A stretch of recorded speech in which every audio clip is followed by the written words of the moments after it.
But what's interesting about 2008 is that what really turned that into a financial crisis was a British error.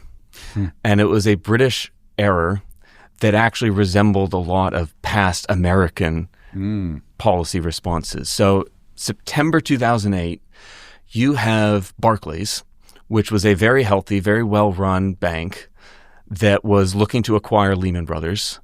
And Prime Minister Brown and then Chancellor Alistair Darling basically blinked. And they blocked a waiver that would have permitted a speedy acquisition of Lehman Brothers by Barclays. The result of that decision was that Lehman Brothers filed for bankruptcy the next day. Lehman International in London therefore had to go into administration, which meant all their assets, all their liabilities, including funds that had been deposited with them by hedge funds that they had then rehypothecated, was all frozen. And so that was then the trigger for this stampede by institutional investors to get their funds out of banks on both sides of the Atlantic. And that was a fundamentally American method of dealing with financial crises or moments of financial stress, which is, okay, well, we're not going to bail out some financial institutions, then we're going to bail out others.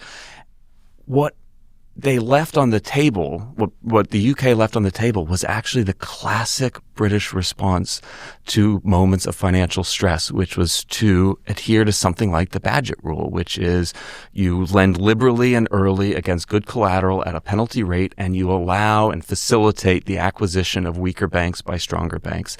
That was textbook British policy for dealing with moments of financial stress from 1826 on. But in 2008, they behaved in a much more American way and they blinked.